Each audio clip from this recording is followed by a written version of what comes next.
सभी साथियों को नमस्कार। कैसे हैं आप सभी? उम्मीद करता हूं आप सभी लोग बहुत अच्छे होंगे।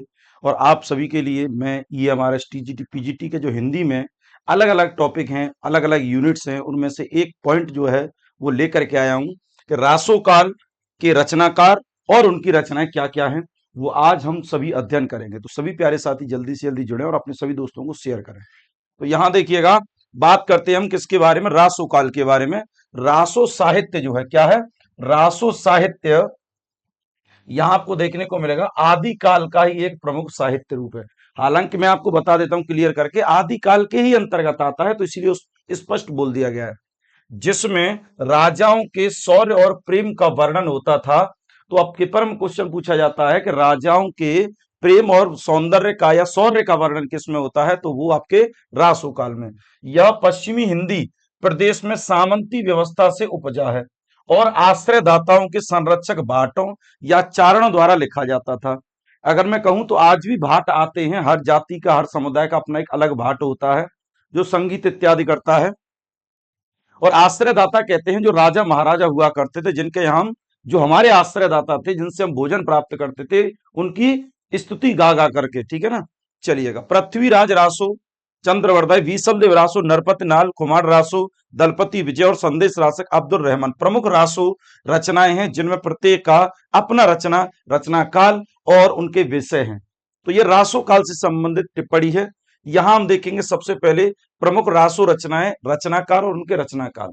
यहाँ कुछ प्रमुख रासो रचना, उनके रचयिता और काल दिए गए हैं। जैसे पृथ्वीराज रासो पहले हैं, ये पृथ्वीराज रासो जी हैं, जिनकी रचना चंद्रवरदाई है। विषय दिल्ली के शासक पृथ्वीराज चौहान के जीवन और चरित्र का वर्णन। मैंने पहले ही बोल दिया कि कहीं ना कहीं राजा महाराजाओं के चरित्र एवं उनकी जो गाथाएं हुआ करती थी, जो युद्ध में लड़कर के आते थे, चाहे वो जीत हो चाहे उनकी हार हो, लेकिन गाथाएं बोली जाती थी। युद्ध यात्राओं का विशद चित्रण था। काल की बात करें 13वीं शताब्दी के आसपास रहा पृथ्वीराज रासो। ठीक है ना? चलिएगा, बात करते हैं बीसल देव रासो, जिनके रचयिता जो है नरपति नाल जी जो है, इनके रचयिता कौन? नरपति नाल है, जिनकी रचना क्या है? बीसल देव रासो है। विषय क्या है? प्रेम प्रधान काव्य, जिसमें राजा बीसलदेव और राजमती के प्रेम और विरह का मनोवैज्ञानिक चित्रण हुआ है। पुरानी पश्चिमी राजस्थानी की सुप्रसिद्ध रचना है, जो कि इनसे बोला जाता है। ठीक है ना? ये कौन है हमारे? ये हमारे नरपति नाल जी हैं। इसके बाद कौन आते हैं साथियों? खुमाण रासो, रचयिता दलपति विजय। दलपति विजय खुमाण रासो के रचयिता हैं। चित्तौड़ के नरेश खुमाण के युद्धों का वर्णन, यानी चित्तौड़ के जो कौन है? नरेश यानी राजा है, नृप है, उनके खुमाण के युद्धों का क्या किया गया? यहाँ वर्णन किया गया। इसमें किसमें क्या किया गया? खुमाण रासो में। काल 9वीं शताब्दी की रचना मानी जाती है और ये इनका एक चित्र मैंने आपके सामने रखा है। इसके बाद हम बात करते हैं संदेश रासक, जो कि रचना है किन की है? अब्दुल रहमान की रचना है। इसका विषय क्या है? तो विषय मुल्तान क्षेत्र से संबंधित रचना है। काल इनका अपभ्रंश की रचना है। 1207 ईस्वी के आसपास इनकी ये रचनाएं मानी गई है।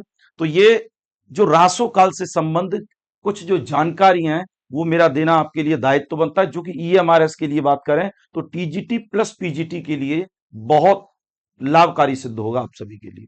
ठीक है मेरे भाई? तो ये विशेष रूप से मैंने कुछ रचनाएं की, जिसमें अब एक और आती है।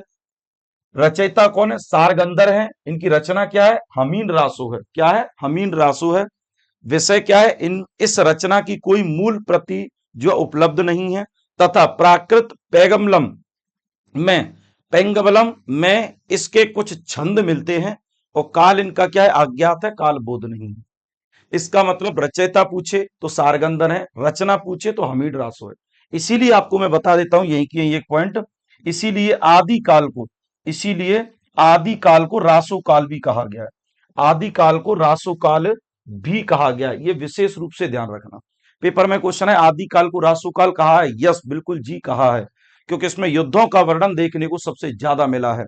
और आश्रयदाताओं के यहाँ आश्रयदाता वो हुआ करते थे, जैसे राजा महाराजा, उनके यहाँ मैं अपना जीवन व्यतीत कर रहा हूं, चाहे मैं ब्राह्मण वर्ग से, चाहे शूद्र वर्ग से, चाहे वैश्य वर्ग से, किसी भी वर्ग से हूं, उनके यहाँ क्या कर रहा हूं? अपना जीवन यापन कर रहा हूं, रचनाएं भी उनके यहाँ ही कर रहा हूं।